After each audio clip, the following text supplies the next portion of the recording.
I had this thing on my tongue for like the last week or so, and I don't know what it is.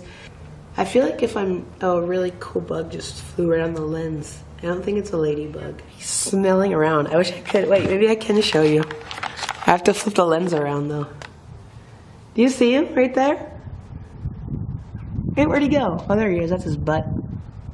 See him? I see humanity and human beings, the less I want to be around them, and the more I see why I am the way I am and why I've become the way I've become. Because people all just will let you down in the end and disappoint you, and if you don't want to get hurt, and I know that's a really sad way to think and be, but it is definitely how I feel, and it's definitely how I've been feeling a lot.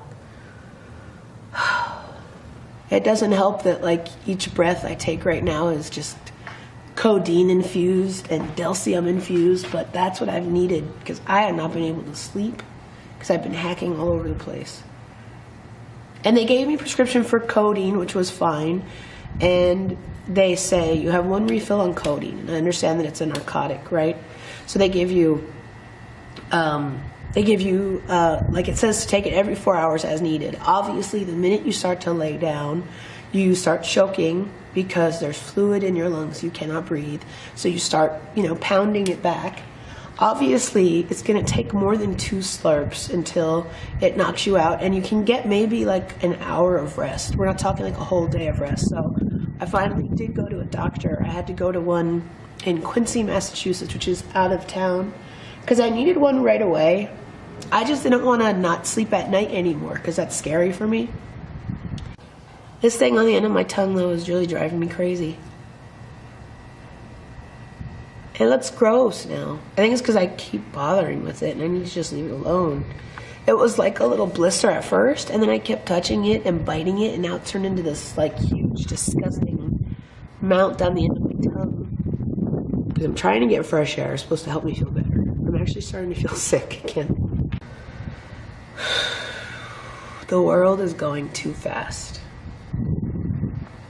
It needs to slow down, but it won't. And not so bad when you're standing up, it's when you're laying down, that's when all the phlegm starts going in your throat, This guy's live streams were just vapid, and there's another person who actually is a friend of mine who I was surprised to find on one of the streams. They're sort of banking on the generation of validity, like I call it, which is a generation of just likes. That's pretty much what I took out of it, was that it was vapid. Sometimes I don't even know. Sometimes I'm honestly convinced that this is a simulation and I'm living in it. I guess that's it for now. Just came out here to get some fresh air. Haven't heard anything about my job. Kind of still in a dark, depressed place, which I know why I am. And I would love to reach out and really go into detail on a lot of things, but I can't, because I'll get in trouble, or I'll have more people angry at me or mad at me, or it would just, sometimes if you just don't say anything, it's better than, I don't know. I think sometimes just for our own well-being, sometimes we just can't say anything because it'll make the situation so much worse just by sort of manifesting certain thoughts into the air. I think in Buddhism they believe that, or in somewhere they believe that if you have any kind of a thought, if it's like a negative thought or any thought period, and you just you want to ignore it, you want to just repress it because it's a negative energy, it'll just make you feel negative, you just have to sit on it.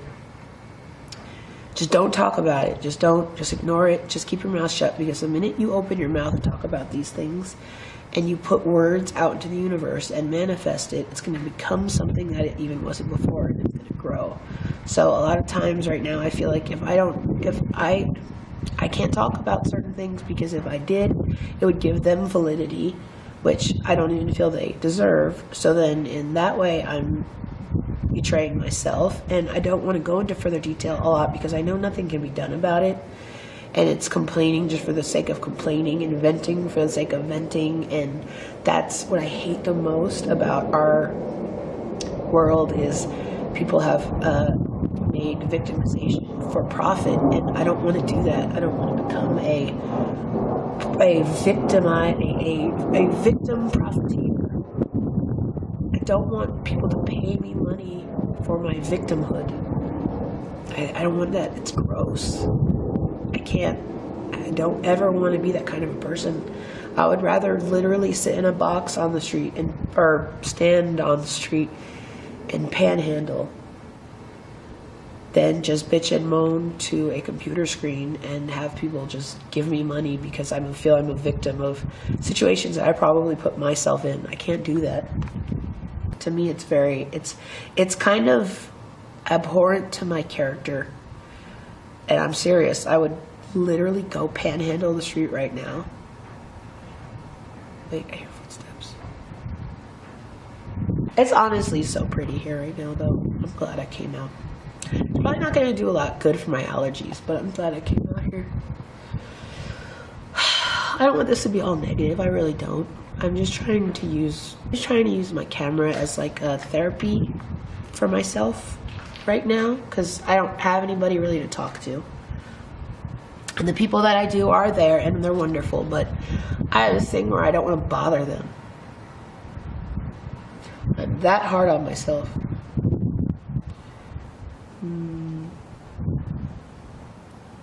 I think I kind of like not talking, though. It's nice.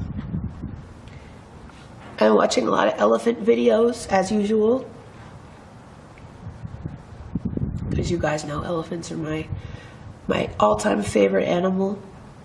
I wish I could do more for them, but I can't right now, at least. But we gotta do something. We have to do something. We have to do something fast. I had no idea that the elephant issue in this world was so bad.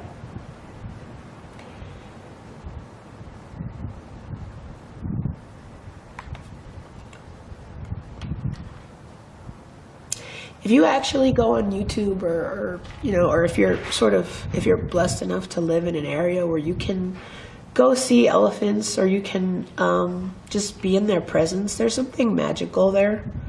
And I don't know quite how to explain it, and you kind of have to be the kind of person who's receptive and open to that stuff. But if you have the ability, or if you're feeling down and you have the ability to go see elephants, that's harder, but I realize, in a natural habitat. Don't go to a zoo unless it's some rehabilitative thing. Just be around them and just watch them. Don't necessarily engage with them, but just watch them.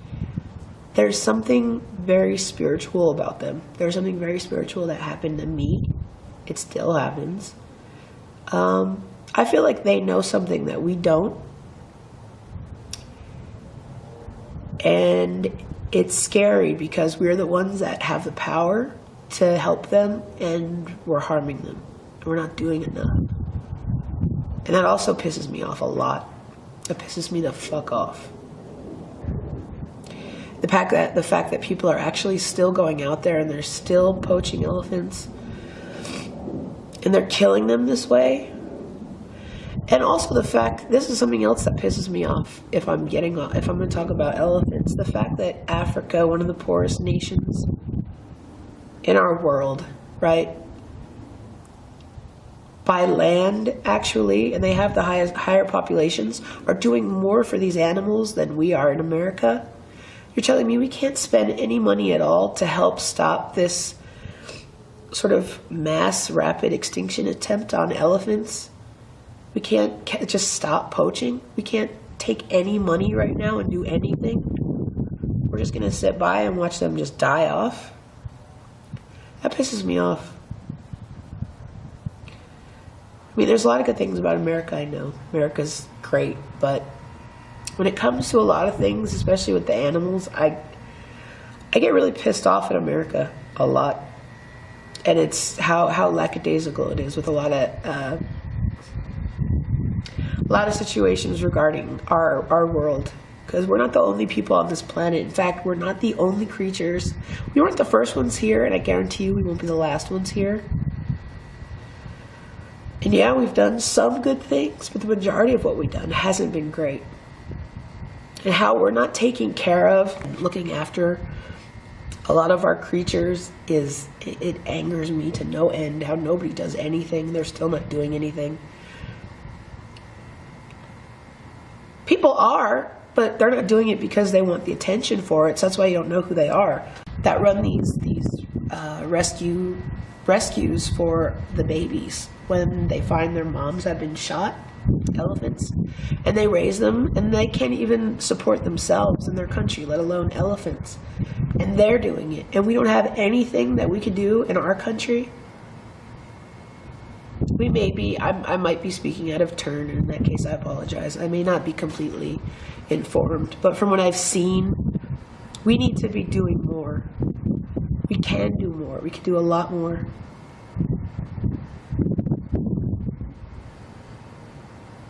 But it's not enough. I don't know. I'm just rambling. So, alright. This is going to be a weird video, I guess. I don't know. Thanks for watching.